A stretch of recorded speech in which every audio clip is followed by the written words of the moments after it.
একটা বিষয় মানে এই কবিরাজ মানুষ শিখতে পারলে এই কবিরাজ জগৎ রাজা হবে। এই কি সাধারণ কিছু পাইছেন নাকি আপনি? না না করেন উস্তাদ জি চলতেছে ইনশাআল্লাহ আলহামদুলিল্লাহ। আচ্ছা আলহামদুলিল্লাহ সালাতু ওয়াসসালামু আলা রাসূলিল্লাহ। জি আমি যে বিষয়টা বুঝি যে রোগীটা ধরছি তো অনুযায়ী চিকিৎসা ফল সালামু যে জিন যত দিয়ে আসবে সব বন্দি করুন, সব বন্দি করুন। আর কবিরাজ রে ওই কবিরাজ যদি বলক মারে দিতে পারি তারও ক্ষতি করলো না, অন্য কেউ ক্ষতি করলো না। ওই কবিরাজে কীভাবে বলক মারতে পারি? বলক মারতে গেলে আপনাকে আমিল হওয়া লাগবে ভাইয়া। ও জাকাত দিতে হবে, হ্যাঁ যেটাতে আমি বলক দিব ওটার ইয়ে করতে হবে। সেটা কোথায় আছে জানেন? সব আমি স্টেপ বাই স্টেপ ধাপে ধাপে দিতেছি, আপনি নিন। এখন যেটা করবেন, আপনার জিন চালান করতেছে, এটা হলো চালান জিনের চিকিৎসা। হ্যাঁ এটা হলো চালান জিনের চিকিৎসা। আপনি 11টা জিন পাইছেন, বন্দি করছেন, আবার পাঠাইছি, আবার পাঠাইছি, সব ধরে লইছি, বন্দি করে সব ধরে নিয়ে আইছেন। কবিরাজে যা জিন ছিল সব ধরে নিয়ে আইছেন, বাস। আবার কবিরাজ কোথায় পেলো? আবার কোথা থেকে এলো? হ্যাঁ অবশ্যই কবিরাজ বসে নাই, কবিরাজের রাগ আছে। আমি এত কিছু জানি, আমার জিন ধরছে, দেখি কয়টা ধরিস তুই। যে বেটা কাজটা করতেছে ও বেটা সাধারণ টাটকে ফুটকে না, উনি সিনিয়র কবিরাজ, তান্ত্রিক কবিরাজ। ওই কাজ করতেছে, উনি অনাসে জিন করতে পারে, সাধন করতে পারে, বুঝতে পারছেন? রাত্রে কিছু সাধনের মাধ্যমে সাধন করতে পারে। তো করুক সাধন, সেটা সমস্যা নাই। আপনি চেষ্টা করবেন যে জিনগুলা ধরবেন, বন্দি করবেন, করতে থাকেন। 2 দিন 3 দিন 4 দিন 5 দিন করেন, 1 মাস 2 মাস করেন, করতে থাকি খালি। প্রতিদিন তো করা লাগতেছে না। আপনি একবার করবেন, দেখবেন 2-4 দিন 8 দিন 1 সপ্তাহ ভালো থাকবে, 15 দিন ভালো থাকবে। এটা হলো প্রথম ট্রিটমেন্ট আর কি। তারপর আপনি এর ফাঁকে আপনি যেটা আমলটা করবেন, আমলটা এইটা করবেন। আপনি চলে যাবেন 34 নম্বরের সূরা, সূরা সাবা, সূরাতুস সাবা মাক্কিয়া, সূরা সাবার 48 নম্বর আয়াত, 49 নম্বর আয়াত চলে যাবেন। 48 49 সূরা সাবা 48 49। একটু বলতে পারবেন? একটু আমার স্মরণ হচ্ছে না, দাম সূরা সাবা। হ্যাঁ আইছে, ইনশাআল্লাহ চলে আইছে।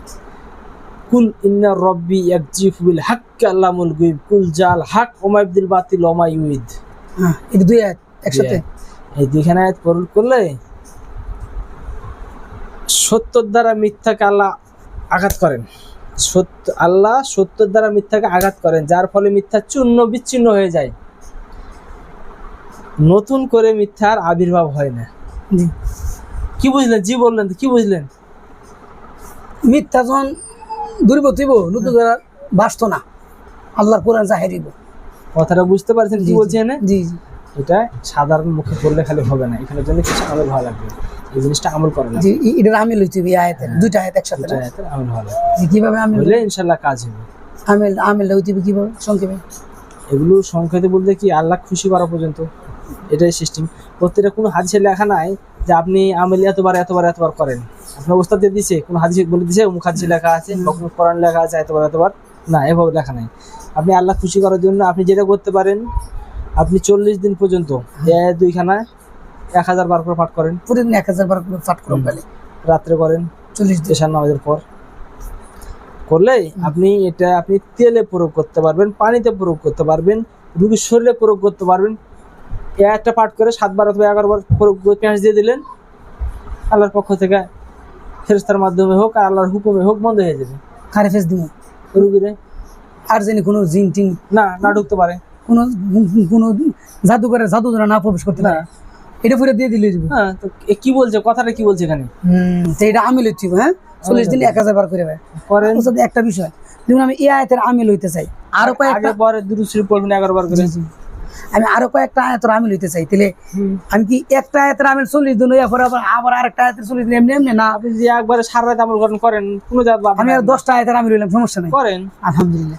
আচ্ছা এই আয়াতের আমিল ছাড়াই জগৎ আসতে পারবেন না। আপনি অনেক জানেন, কোরআন শরীফ জানেন, কিন্তু আমার সব তো আর আমিল হওয়া লাগে না, বিশেষ কিছু আমিল, বিশেষ কিছু বুঝছেন। যেমন আপনাকে সূরা ফাতিহা জাকের দেওয়া লাগবে, আচ্ছা 40 দিন 40 বার করে পাঠ করা লাগবে, বুঝতে পারছেন বাংলা কথা? এগুলো কিছু কিছু জিনিসই জাকাত দেওয়া লাগে, এগুলো দিবেন। এগুলো দিলে আল্লাহর পক্ষ থেকে ফেরেশতা আপনাকে সহযোগিতা করবে। আপনি বললেও করবে, না বললেও করবে। আপনি যখন কাজ করেন, অনেক সময় জিন ধরতেছেন পারতেছেন না, মারতেছেন না, কাটতেছেন না, ফেরেশতা যখন আল্লাহর পক্ষ থেকে যখন রেডি থাকবে, প্রস্তুত থাকবে, আপনি খালি বলবেন খুঁজবু ফাগুল্লু, ধরো ওকে বেঁধে ফেলো, হয়ে গেছে কাম।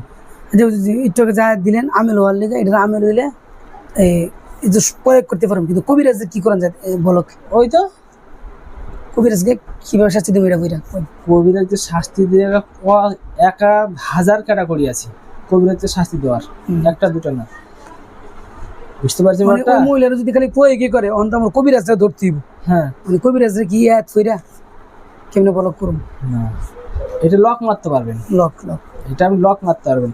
আর আপনি যদি কবিরাজের দিকে পাল্টা দিতে চান, হ্যাঁ সেটা যাবেন আপনি 33 নম্বরের সূরা, 34 নম্বর থেকে দিলাম আপনাকে, এটা এখন দিলাম 33 নম্বর থেকে দে। এগুলো সম্পূর্ণ দলিল দেওয়া কথা, দলিল ছাড়া আমার কাছে কিছু নাই। এটা হলো 33 নম্বরের সূরা, সূরা আহজাব, সূরা আহজাবের আয়াত নাম্বার 25। 25 আহজাবের আয়াত নাম্বার 25 দিয়া কিভাবে পড়লে এখানে কবিরাজ পড়বেন কিভাবে? আসলে যা আছে নিতেছেন, তাক মারতেছেন, ইশারা করবেন ইন্নামাল আমালু বিন্নিয়াত, আপনি নিয়তের উপর নির্ভর করে কাজগুলা। রোগীর শরীরে যা জাদু যে বারবার ক্ষতি করতেছে, পাঠাতে জিন পাঠাতেছে আল্লাহ, এই যে ক্ষতিগুলা করতেছে, জাদু পাঠাতে জিন পাঠাতে, এই ক্ষতিগুলা, এই জাদুগুলা, জিনগুলা তার দিকে যায়, তার ক্ষতি করা হোক। তার ক্ষতি ওয়ারাদ্দাল বিসমিল্লাহির ওয়ারাদ্দাল্লাহুল্লাযিনা কাফারু বিগাইজিহিম লাম ইয়ানালু খায়রা ওয়া কাফালাহুল মুমিনুনাল কিতাল ওয়া কানা লাহু কাইয়ান আজিজা। কোন সূরা? সূরা 33 নম্বরের সূরা, সূরা আহজাব, সূরা আহজাবের 25 নম্বর আয়াত। এই সূরাটা এটা কইরা পাল্টে দেওয়া। এটা তো আর আমিল হওয়া লাগবে না। যদি হয় না আলহামদুলিল্লাহ, খুব ভালো, এটা হওয়াটাই ভালো। আচ্ছা। না হলে মনের ভিতর দুর্বল থাকবে। এগুলো আমিল হওয়া ভালো, বেশি বেশি প্রয়োগ করবেন, বেশি বেশি প্রয়োগ করলে এটা প্রয়োগ করুন যখন কোনো কাজ হতেছে না, বারে বারে এমন করতেছে রুগীটারে, তখন এটা কইরা তার দিকে দিমু, তার দিকে দিলে ইয়ে হইব। আর একটু আগে যেটা দিচ্ছেন এটা দ্বারা হইলো লক লক মারতে পারো। লক কিভাবে মারুম এটা আগেরটা দিয়া? কবিরাজ রে পানি খাওয়াইবেন, তেল মাখাইবেন। কবিরাজ রে না, কবিরাজ লক মারার জন্য দেয় না, এটা তো এটা হলো রোগী সুস্থ করার জন্য। এটা কোনটা অহন যেটা দিচ্ছেন? হ্যাঁ, এটা লক বলতে কি বুঝাই? লক কি এক প্রকার আছে? এটা রোগীর শরীর লক মারলাম, আগের একটা যে দিচ্ছেন, আগের একটা ওনার আগের একটা, হ্যাঁ রোগীর শরীর লক মারলাম জানি ক্ষতি না করতে পারে। হ্যাঁ, এটা আমার কথা বুঝতে পারছেন? মানলো কথা, এটা প্রয়োগ করলে রোগীর শরীরে প্রয়োগ করলে তেল মাখে দিলেন এবং আপনার পানি পড়া দিলেন, কিন্তু শরীর বন্ধ করে দিলাম। আমি এটাতে বন্ধ করতে পারছেন? কয়বার করে শরীর বন্ধ করে দিব? আমি 3 বার, 7 বার, 11 বার ফোরম আর এইভাবে, হ্যাঁ মানে বসা এইভাবে দিয়ে দিব। হ্যাঁ, আল্লাহ বন্ধ করে দিলাম, দিবেন ইনশাআল্লাহ। পানি খাওয়াবেন। তিলাল কবিরাজে কিছু করতে পারবে না। আবার কবিরাজ রে আমি এই সব ইয়াগুলি তার দিকে নিক্ষেপ করব, শাস্তি দিব, এটা বুঝলাম। এখন কবিরাজ রে বলক কিভাবে মারি মারছেন, কবিরাজি না করতে পারে। আরে আকাশে পাতালে অল সাইড বলক, আমার বড়া কুকুরি কবিরাজে বড়া, আমার বাপ চাচা বাপ তো নাই, ওই চাচারা কবিরাজি করে, কুকুরি কবিরাজি করে। ওদেরকে আগে বুঝাইবেন, ওদেরকে আগে বুঝাইবেন, তোরা যদি বাড়াবাড়ি করিস আমার কাছে কোরআন আছে। না, আমি যে কবিরাজ হয়েছি এগুলো জানাইতাম না, সব কবিরাজ মিল্লা দুর্ব আমারে, অসংখ্য কবিরাজ উস্তাদজি কি কইতাম। আমি একটা কথা কই, আজকে আল্লাহ আপনাকে পাঠাইছে, আমি যাদের বুঝলাম কথা বৃষ্টিতে, ওদের সাথে যাইবেন, মসজিদে মাইকিং করে দিবেন। আপনি মাইকিং করে দিবেন, কিশোরগঞ্জের বুকে যারাই কবিরাজ আছো, তান্ত্রিক আছো, সাবধান সাবধান, সরাসরি বলবেন সাবধান, সাবধান করে দিয়ে বলবেন আমি, নাম কি আমার? মহসিন, হাফেজ মহসিন উদ্দিন। আমি হাফেজ মহসিন বলতেছি, আমার সিনার ভিতরে 30 পারা কোরআন ঝকঝক জ্বলতেছে। আমি শিখছি কবিরাজি কোরআন দ্বারা। তোরা যদি কুফরি বাদ না দেশ, আল্লাহর কসম একটা করে ধরবার প্যারালাইজ করে ফেলবো। পারবেন বলতে? কলিজা আছে? ইনশাআল্লাহ ইনশাআল্লাহ ইনশাআল্লাহ পারবেন? অবশ্যই। বাপ চাচা যে আছে সবকে ডাকবেন, ডাইকে এই কথা বলবেন, তোরা কুফরি যদি তওবা করে ফিরে আসিস আলহামদুলিল্লাহ আমার সাথে সম্পর্ক থাকবে। আর যদি কুফরি থেকে তোরা ফিরে না আসিস, বারাআতুম মিনাল্লাহি ওয়া রাসূলিহি ওয়াল্লাযিনা আহাদতুম মিনাল মুশরিকিন, তোদের সাথে আল্লাহ এবং আল্লাহ রাসূলের সম্পর্ক বিচ্ছেদ, আমার সম্পর্ক বিচ্ছেদ। তোরাকে আমি চিনি না, তোরা আমার চাচা, তোমার ভাই, তোরা আমার দাদা, তোদের আমি চিনি না, সম্পর্ক বিচ্ছেদ। বুঝা গেছে কথাটা? সব কথা এইভাবে বলে দিবেন। তারপর যে ভালো আছে, কুফরির মধ্যে ভালো মন্দ আছে, কুফরির দ্বারা অনেক মানুষ কুফরিতে ভালো কাজ করে। জি জি, চেষ্টা তো করুন, তারপরে আমার দিকে প্রয়োগ করে, দ্বারা ভালো কাজ করে অনেক মানুষ আছে। জি জি জি জি, আবার অনেক মানুষ আছে খালি খারাপই করে। তো যারা ভালো তারা অবশ্যই তোবা করে ফিরে আসবে। দেখ ভাসতে আমার বলছে যে তো হাফেজ ছেলে, তোদের কোনো সমস্যা হলে তোরা আমাকে বল, বল। চেষ্টা করো সমাধান করার জন্য। আমি শিখছি, জি শিখছি আলহামদুলিল্লাহ। আর তোরা যদি আমার কথা না শুনে যদি পাল্টা করতে চাস, তোরা চালিয়ে যা, আমার উপর প্রয়োগ কর। আপনি আপনি আল্লাহর কোরআনকে ভয় পাননি, আল্লাহকে ভয় পাননি, আপনি ভয় পেয়েছেন কুফরিকে, নাউজুবিল্লাহ। কেন ভয় পাইছেন? আপনাকে সর্বপ্রথম আমি একটা আয়াত দিছি এবং বললাম মুখস্থ করেন আয়াতটা। জি জি কোন আয়াত দিছি? ফালা তুতিল কাফিরিনা ওয়াজাহিদহুম বিহি জিহাদান কাবীরা। কথাটা কে বলেছে? স্বয়ং আল্লাহ। কেন বলেছে? তো বন্ধু ধরেন না, চালায় যান কোরআন দ্বারা, আপনি জয় হবেন। কেন বলেছে কথাটা? এটা হলো ইমানদারদের, রাখীদের, মোতাব্বিদের ইমান বৃদ্ধি করার জন্য, এটা শক্তি বৃদ্ধি করার জন্য, আল্লাহ এবং আল্লাহ আল্লাহ। সমস্ত কাফেরকে, শয়তানকে ভয় না পাওয়ার জন্য।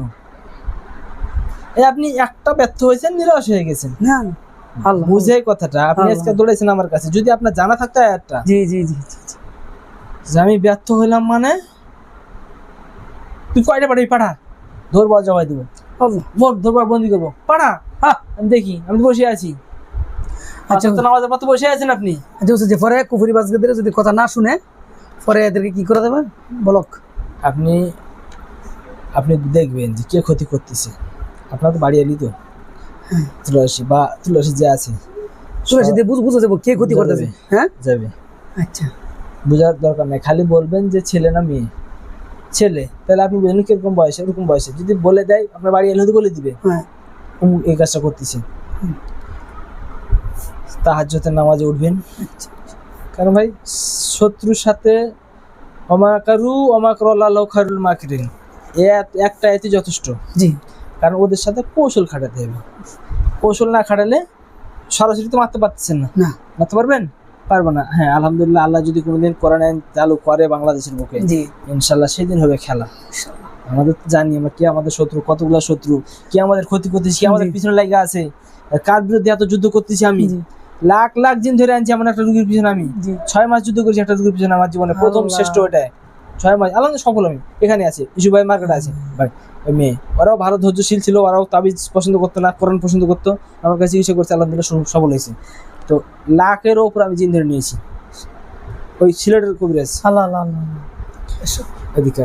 তো আলহামদুলিল্লাহ এভাবে বলার পরে তাহাজ্জুদের সময় ওই সূরা আহজাব আয়াত নাম্বার 68